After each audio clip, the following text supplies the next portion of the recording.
This is Dr. Cameron Kyle Seidel, ER and critical care doctor from New York City. 9 days ago, I opened an intensive care unit to care for the sickest COVID-positive patients in this city. In these 9 days, I have seen things I have never seen before. In treating these patients, I have witnessed medical phenomenon that just don't make sense in the context of treating a disease that is supposed to be a viral pneumonia.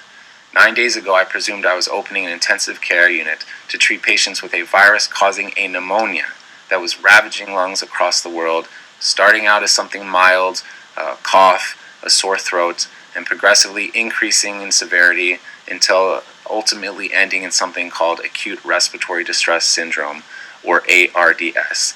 This is the paradigm that every hospital in the country is working under. This is the disease, ARDS, that every hospital is preparing to treat. And this is the disease, ARDS, for which in the next 2 to 6 weeks, 100,000 Americans might be put on a ventilator. And yet, everything I have seen in the last 9 days, all the things that just don't make sense, the patients I'm seeing in front of me, the lungs I'm trying to improve, have led me to believe that COVID-19 is not this disease, and that we are operating under a medical paradigm that is untrue. In short, I believe we are treating the wrong disease, and I fear that this misguided treatment will lead to a tremendous amount of harm to a great number of people in a very short time. As New York City appears to be about 10 days ahead of the country, I feel compelled to get this information out. COVID-19 lung disease, as far as I can see, is not a pneumonia and should not be treated as one. Rather, it appears as some kind of viral-induced disease, most resembling high-altitude sickness. It is as if tens of thousands of my fellow New Yorkers are on a plane at 30,000 feet and the cabin pressure is slowly being let out. These patients are slowly being starved of oxygen. I have seen patients dependent on oxygen take off their oxygen and quickly progress through a state of anxiety and emotional distress and eventually get blue in the face. And while they look like patients absolutely on the brink of death, they do not look like patients dying of pneumonia. I have never been a mountain climber, and I do not know the conditions at base camp below the highest peaks in the world. But I suspect that the patients I'm seeing in front of me look most like as if a person was dropped off on the top of Mount Everest without time to acclimate. I don't know the final answer of this disease, but I'm quite sure that a ventilator is not it. That is not to say that we don't need ventilators. We absolutely need them. They are the only way at this time that we're able to give a little more oxygen to patients who need it. But when we treat people with ARDS, we typically use ventilators to treat what's called respiratory failure. That is, we use the ventilator to do the work that the patient's muscles can no longer do because they're too tired to do it. These patients' muscles work fine. I fear that if we are using a false paradigm to treat a new disease, that the method that we program the ventilator, one based on a notion of respiratory failure as opposed to oxygen failure, that this method, and there are a great many number of methods we can use with the ventilator, but this method being widely adopted at this very moment in every hospital in the country, which aims to increase pressure on the lungs in order to open them up, is actually doing more harm than good. And that the pressure we are providing to lungs, we may be providing to lungs that cannot stand it, that cannot take it, and that the ARDS that we are seeing, that the whole world is seeing, may be nothing more than lung injury caused by the ventilator. Now, I don't know the final answer to this disease.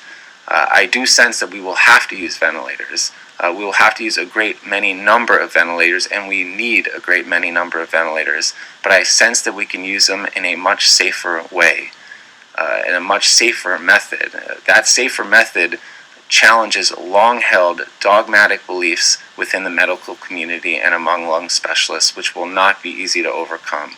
But I really believe that they must be overcome. There are hundreds of thousands of lungs in this country at risk, and the time to overcome them is now.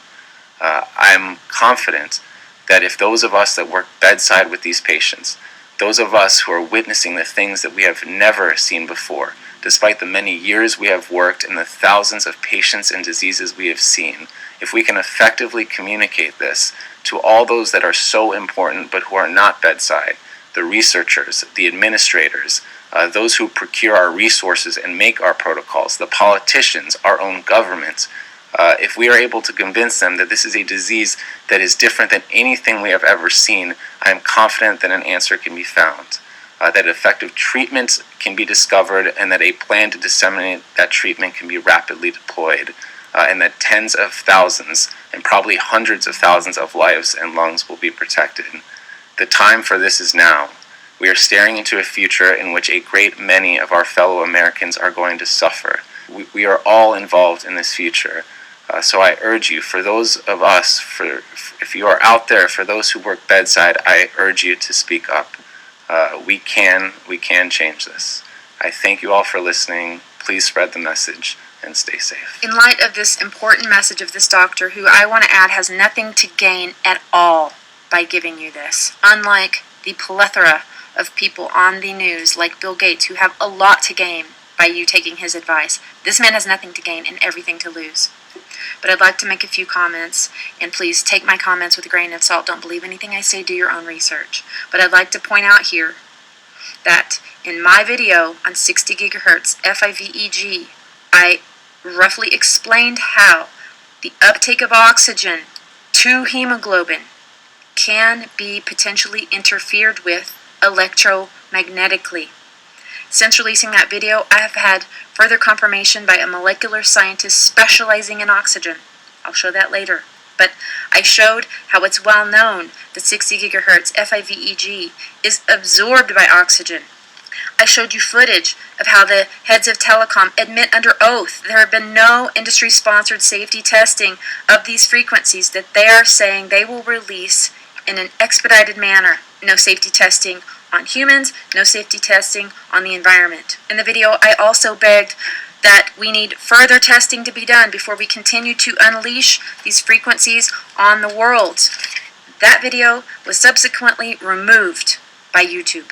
Now this doctor admits this, whatever this is that he's seeing coming into his ICU is unlike anything he's ever seen before. He says he's witnessed medical phenomena that don't make sense in the context of treating a disease that's supposed to be a viral pneumonia.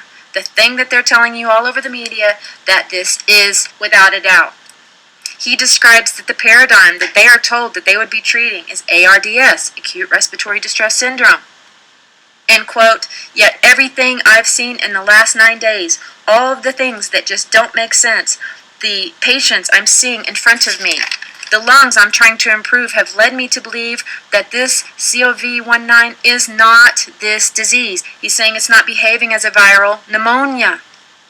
He says, and that we are operating under a medical paradigm that is untrue.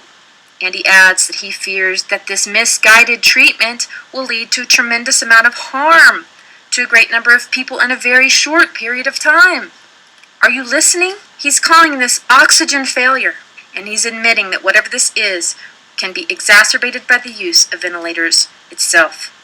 You heard him say it, not me, that as far as he can see it, it is not acting as a pneumonia and it should not be treated as one. Again, a head doctor in ICU in New York City is saying this, not me. I have no medical advice on this topic.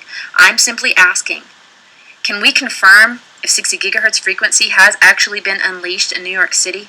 Are there any whistleblowers out there who install small cell towers who have seen the frequencies listed on the side? Come to me and let me know where they've installed this stuff so we can start to gather this kind of information. Can we start to consider that just perhaps, just maybe, this thing is not what we are being told? Thanks for listening. God bless you. I love you. And I hope to talk to you again very soon.